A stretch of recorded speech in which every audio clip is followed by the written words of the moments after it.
In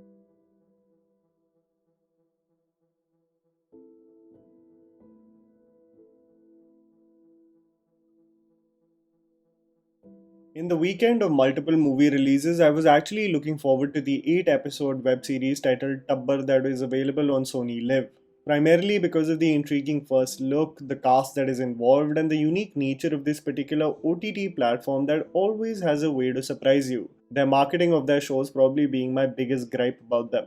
Tabbar is a web series that is set in Punjab and focuses on a retired police constable Omkar Singh, played by Pavan Malhotra, and his family of a wife and 2 sons that find themselves in an unfortunate circumstance, leading to the world of drug trade, politics, murders, and police investigations to get unearthed. A lot of people have already created parallels of the show with Drishyam, describing the head of the family protecting them at any cost, but I have to say that Tabbar is more like a Shakespearean tragedy in many ways, where characters find themselves in a never ending journey of self sabotage and violence to the point of not being able to recognize themselves in the course of the same journey, making Tabbar more horrifying and impactful, and also solidifying in my mind that it is probably one of the most impressive web series from India in 2021, and definitely should not go unnoticed. Very few people are talking about it on social media, and a lot of it has to allude to it not being advertised everywhere. But you need to spread the word about this show because that's what we're here for, right? Powerful and thought provoking cinema. So here's me telling you the good and bad aspects of the series so that you guys can ultimately decide whether to watch it on Sony Live or not. The underwhelming aspects. Too convenient.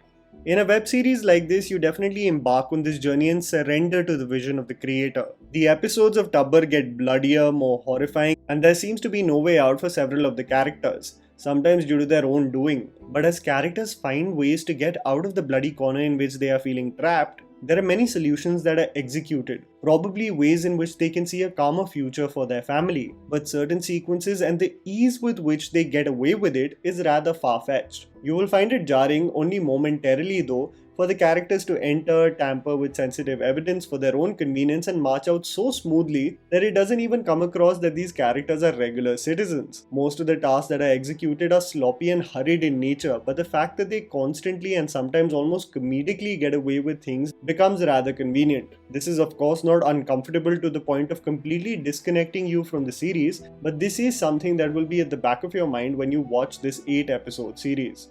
The good. Authenticity and dialogues. It's so sad that I'm even mentioning this as a brilliant aspect of the series, but the reason for this series to stand out is because it provides a realistic picture of where it is set. The episodes, which are primarily set in Punjab, showcases characters that speak in Punjabi to one another and actually come across as exactly representative of the land in which the story is set. The relationships, the society, the political landscape, and the customs that they follow all showcase the heart and soul of Punjab. Many times I have complained about the portrayal of Punjabis in Hindi cinema being stereotypes and caricatures who do bhangra and drink lassi all the time, and restrict their Punjabi with saddas and tenus, be it Sher Shah or even Sardar Ka grandson. But Tabbar is a breath of fresh air as it lends an authenticity with its casting and the dialogues that they deliver. Each episode showcases also couplets from Baba Farid, some of which are also found in the Guru Granth Sahib, representative of the common folk despite his intellectual stature, often presenting thoughts of either finding oneself or longing of the heart. These poems will probably lead you to discover more about the figure and his work because it did the same for me. Cinematography and color grading. What I love about the show is that its visual theme is representative of the dread and bloody horrors that surround the characters. This show is almost devoid of color, much of how life transpires for the main family as the episodes progress. The frames are extremely desaturated and presents a lifeless quality to the series which is indicative of how traumatizing it eventually becomes. There are many instances throughout the series where ghastly events take place, almost making your jaw drop in disbelief, and the camera just does an overview top shot, panning across probably the merciless event that has just taken place. This pan of several establishments, especially the house of the main family, lends that much needed eerie tone to the series. The music. Not many people are talking about the heartbreaking and soulful music of this series. Trust me, if it was marketed enough and advertised properly, some of the songs from this web series would be placed on loop by common folk. And the series does not only showcase a particular restrictive theme to the music, It actually portrays a wide variety of genres that are representative of the characters, and this includes Punjabi rap and hip hop to even classic hymns. Love Vadalas, Chal Ut Bandeya, Rekha Bhardwaj, Turiya Turiya, but my favorite, and something that I would urge you to listen to, is Diler Mehendi's rendition of Turiya Turiya. That is surely going to give you goosebumps. The music honestly deserves more hype. Imagery and analogies. The reason also for me mentioning the Shakespearean quality about the show is that it hauntingly showcases the mental deterioration of a character embarked on a journey where there is no return. If you have seen the 2017 film The Hungry, which is an adaptation of Titus Andronicus, or whether it be Maqbool, an adaptation of Macbeth, both stories are disturbing and horrifying on what's left behind, irrespective of the motivations or the relationships that the characters share. This journey often showcases symbolism that is representative of death, soliloquies as characters can't recognize themselves anymore, and imagery of horror that consume them completely. Tubber takes a similar route, and there are no heroes or villains. Characters who are morally ambiguous, and more than you rooting for anyone, just provides a commentary on human nature and its tendencies. Supporting cast.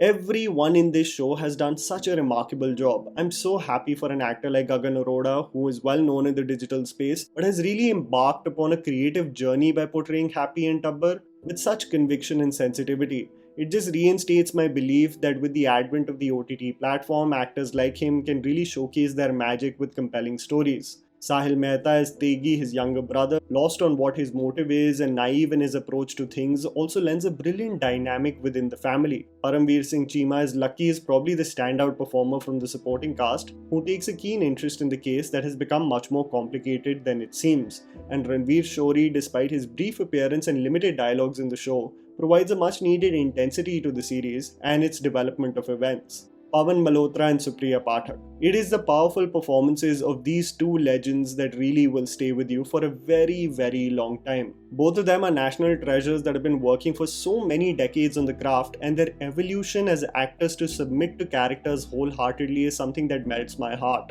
The degradation of the mind portrayed by Supriya Pathak will honestly leave you speechless. Her dichotomy of the loyalty to her husband and what she sees in front of her transpire leads to a psychological degeneration that is hard to witness.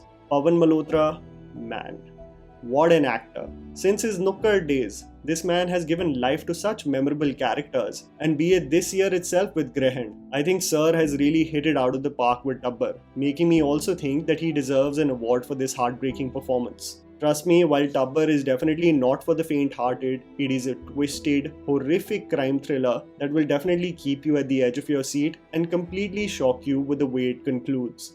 This one is a must. And that was the video, guys. Write down in the comments below what you thought about the series. Please don't forget to follow me on Instagram. The handle's right in front of you. Follow me at JammyPants4. Also, please support us by smashing the like button and subscribing to our channel for weekly content ahead.